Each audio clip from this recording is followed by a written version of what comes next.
오늘 우리 함께 나눌 말씀은 마태복음 18장 21절에서 35절 말씀입니다. 마태복음 18장 21절에서 35절 말씀 함께 봉독하겠습니다.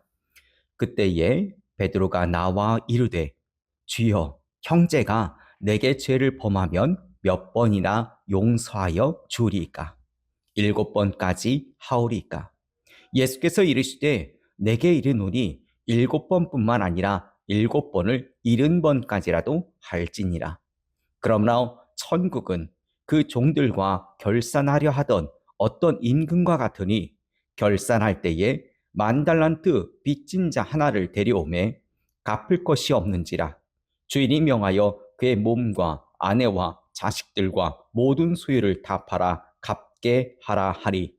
그 종이 엎드려 절하며 이르되 내게 참으소서 다 갚으리이다 하거늘 그 종의 주인이 불쌍히 여겨 놓아 보내며 그 빚을 탕감하여 주었더니 그 종이 나가서 자기에게 100데나리온 빚진 동료 한 사람을 만나 붙들어 목을 잡고 이르되 빚을 갚으라 하매 그 동료가 엎드려 간구하여 이르되 나에게 참아주소서 갚으리이다 하되 허락하지 아니하고 이에 가서 그가 빚을 갚도록 옥에 가두거늘 그 동료들이 그것을 보고 몹시 딱하게 여겨 주인에게 가서 그 일을 다 알리니 이에 주인이 그를 불러다가 말하되 악한 종아 내가 필기에 내가 너의 빚을 전부 탕감하여 주었거늘 내가 너를 불쌍히 여김과 같이 너도 너의 동료들을 불쌍히 여김이 마땅하지 아니하냐 하고 주인이 노하여 그 빚을 다 갚도록 그를 옥졸들에게 넘기니라. 너희가 각각 마음으로부터 형제를 용서하지 아니하며 나의 하늘 아버지께서도 너희에게 이와 같이 하시리라. 아멘. 오늘 본문 마태복음 18장을 보면 제자들은 예수님 앞에서 맨 앞에 이렇게 질문합니다. 천국에서 누가 크니까? 그들의 관심은 누가 더 인정을 받고 있는가? 또 누가 더 높은 자리에 앉아 있는가? 누가 더 중요한 사람인지 여기에 관심이 있었습니다. 그런데 예수님은 그 제자들의 질문을 완전히 뒤집어서 대답하십니다. 하나님의 나라에서 크다는 것은 높아지는 것이 아니라 어린아이처럼 자기 자신을 낮추는 자라고 말씀하고 계십니다. 그러면서 또 예수님이 말씀하시기를 작은 자 하나라도 업신여기지 말라고 말씀하십니다. 이른 양 한 마리를 끝까지 찾아내시는 목자의 비유를 통해서 하나님의 마음이 어떤 마음인지 지금 제자들에게 보여주고 계십니다. 이런 흐름 속에서 오늘 본문 15절에서 17절 말씀이 이어집니다. 또한 예수님은 죄를 범한 형제들에 대해서 어떻게 대해야 되는지 말씀합니다. 그런데 예수님은 그들을 곧바로 정죄하거나 그들을 끊어버리지 말라고 말씀하고 계십니다. 먼저 단둘이 가서 권면하라고 하십니다. 그런데 그래도 듣지 않으면 두세 사람을 데리고 다시 가라고 말씀하십니다. 거기서도 그들이 돌이키지 않는다면 교회에 가서 말하라고 하고 그럼에도 불구하고 끝내 거부할 경우는 이방인과 세리처럼 여기라고 말씀하고 계십니다. 근데 이 말씀은 차갑게 사람을 내쫓기 위한 절차를 이야기하는 것이 아닙니다. 오히려 한 영혼을 끝까지 돌이키기를 하는 주님의 인내와 그 사랑의 과정을 지금 이렇게 말씀하고 계시는 것입니다. 주님은 죄를 절대로 가볍게 여기지 않습니다. 하지만 죄 지은 사람도 너무 쉽게 포기하지 않는다는 사실입니다. 한번 권면하고 끝내는 것이 아니라 다시 찾아가고 또 기회를 주고 또 공동체 사랑 안에서 끝까지 다시 돌아오기를 기다리라는 것이 바로 우리 예수 그리스도의 마음이라는 사실입니다. 그러므로 마태복음 이 18장의 중심은 누가 더 크냐라는 것이 아닙니다. 누가 더 낮아져서 한 영혼을 품을 수 있는 것이냐 여기에 있다라는 것입니다. 그런데 이런 말씀 이후에 베드로가 21절에 이렇게 질문합니다. 주여, 형제가 내게 죄를 범하면 몇 번이나 용서하여 주리이까? 7번까지 하오리까? 아멘. 지금 이 베드로의 질문에는 분명 용서라는 마음이 있습니다. 또한 지금 당시 기준으로 보아도 7번, 결코 작은 숫자가 아닙니다. 그런데 여러분, 그 질문에는 여전히 계산이 들어있다는 것입니다. 어디까지 용서하면 충분합니까? 주님, 어디까지 내가 참아주면 내 책임을 과연 다한 것입니까? 지금 베드로는 예수님께 용서의 범위를 묻고 있는 것입니다. 그런데 예수님은 이러한 질문에 숫자로 제한하지 않으십니다. 7번뿐만 아니라 70번을 7번까지라도 할지니라. 여러분, 이 말씀이 490번을 용서하라는 이야기인가요? 아닙니다. 끝없이 용서하라는 주님의 뜻입니다. 베드로는 지금 기준을 묻고 있었습니다. 하지만 예수님은 삶의 방향을 가르치고 계십니다.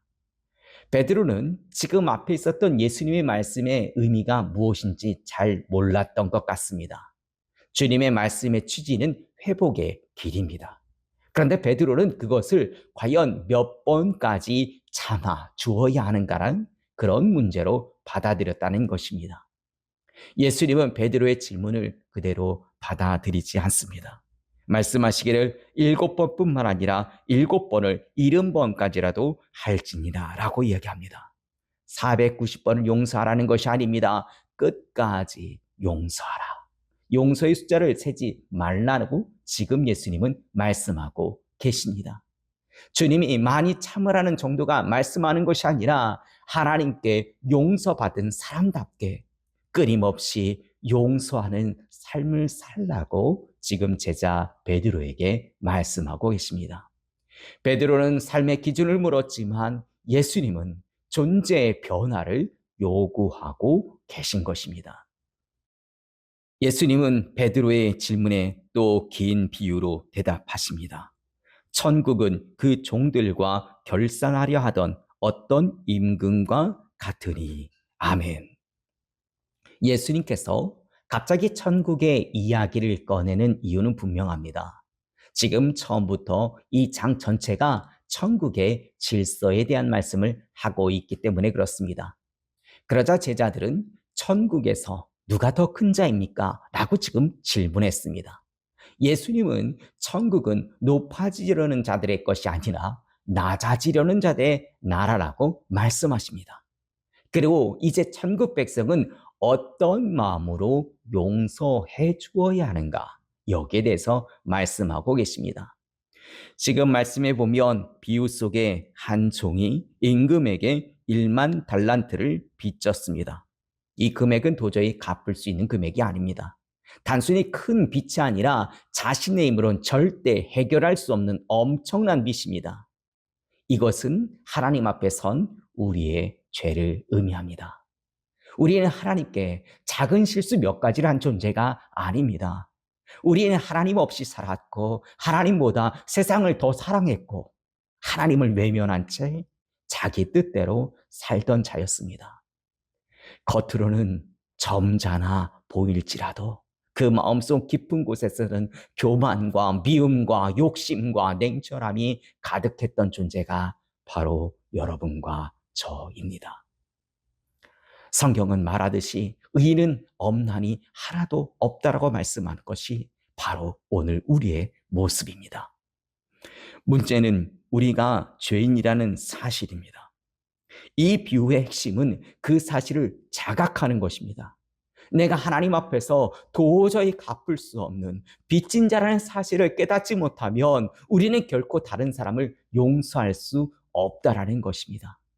그런데 정말 놀라운 것은 그렇게 절망적인 우리를 하나님께서 불쌍히 여겨주셨다는 사실입니다. 종이 엎드려서 간절히 간청했을 때 임금은 그 빚을 전부 탕감해 주었습니다. 이것이 바로 복음입니다. 우리가 죄를 다 갚을 수 없기에, 정말 우리가 다 해결할 수 없기에 하나님께 간구했을 때 하나님께서 우리의 죄를 용서해 주셨다는 것입니다. 여러분, 우리가 아직 죄인 되었을 때에 또 예수께서 우리를 위해서 십자가에 지셨습니다. 여러분, 우리는 정말 주님의 그 사랑을 반드시 잊지 말고 늘 그 사랑을 기억해야 합니다. 주님은 우리의 죄값을 대신 지시고 우리가 감당할 수 없는 빚을 친히 십자가에서 짊어지셨습니다. 십자가는 하나님의 공의를 무너뜨린 용서가 아니었습니다. 하나님의 사랑이 공의를 품고 우리를 살린 사건이 바로 십자가의 사건입니다. 그런데 오늘 비유에 쓰고 있는 종은 그 엄청난 용서를 받고도 자기에게 100데나리온 빚진 용서를 만나자 멱살을 잡습니다. 여러분, 100데나리온 작은 돈은 아닙니다. 하지만 1만 달란트와 비교하면 비교할 수 없이 매우 작은 빚입니다. 더 놀라운 것은 그 동료가 자신이 했던 것과 거의 같은 말로 지금 자신에게 간청하고 있다는 것입니다. 이는 누구보다도 그 절박함을 이해할 수 있는 사람이라는 것입니다. 불과 조금 전까지만 해도 자신과 같은 자리에서 살려달라고 울부짖었던 자였기 때문입니다. 그런데 그는 용서하지 않습니다. 여러분, 이것은 용서의 방법을 몰라서가 아닙니다. 용서는 경험했지만 자신의 죄의 무게를 참으로 깨닫지는 못했다는 것입니다.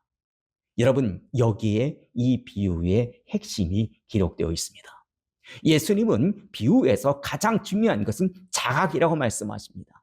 내가 얼마나 큰 죄인인지, 내가 얼마나 큰 용서를 받았는지 아는 자만이 다른 사람을 용서할 수 있다는 것입니다.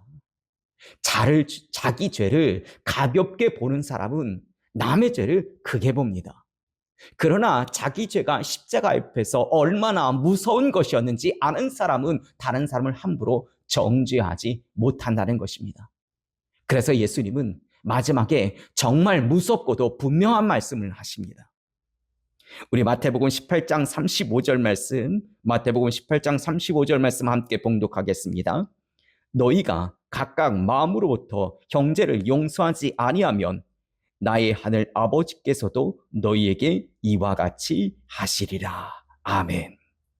여기에서 보면 마음으로부터라는 말씀은 단순히 겉으로만 좋게 살라는 의미가 아닙니다.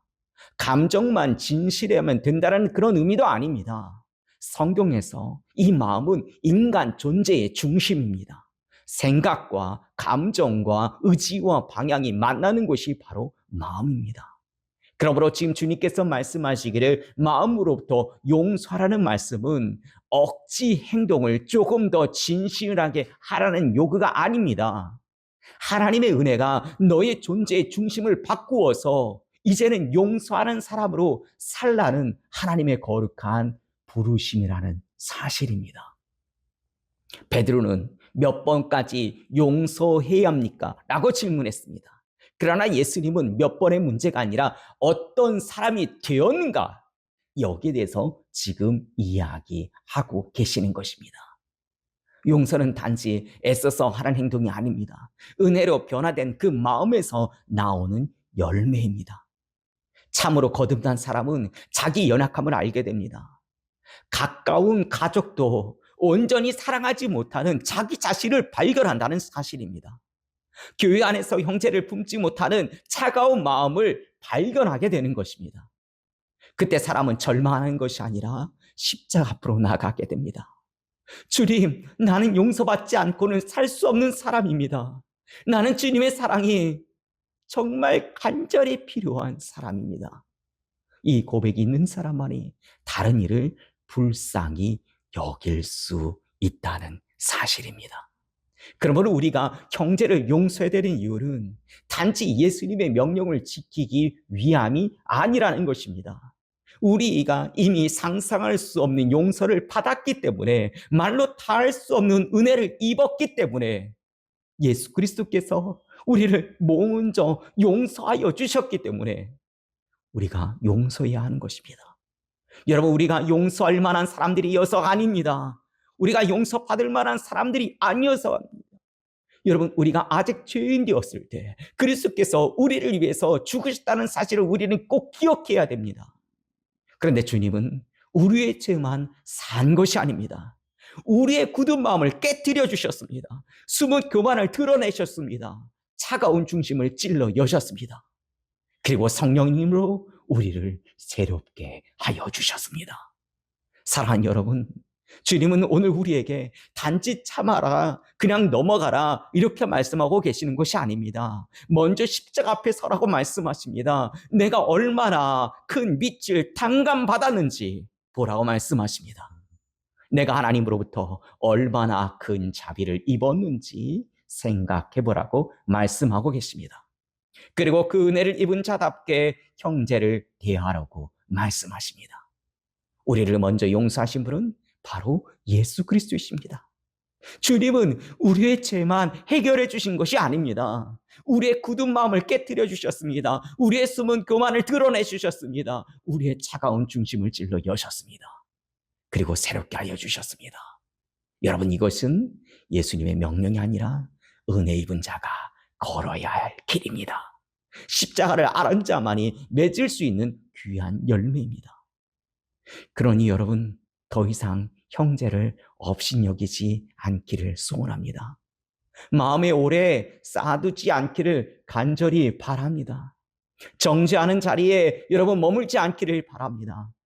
주님이 우리를 불쌍히 여기신 것처럼 우리도 형제를 불쌍히 여길 수 있기를 간절히 소원합니다. 물론 완전한 용서를 하기는 쉽지 않습니다. 우리도 여전히 연약합니다. 그래서 날마다 자기를 부인하고 자기 십자가를 져야만 하는 것입니다. 그럴 때 우리는 내 힘이 아니라 예수님의 그 사랑으로 용서할 수 있는 것입니다. 예수 그리스도의 용서가 우리를 살리셨습니다. 예수 그리스도의 은혜가 우리를 바꾸고 있다는 사실입니다. 예수 그리스도의 그 사랑이 우리 안에 흘러가게 해야 합니다. 은혜로 용서하고 그 은혜를 품고 그 은혜로 다시 사랑하는 저와 여러분이 되기를 우리 주 예수 그리스도 이름으로 축원합니다.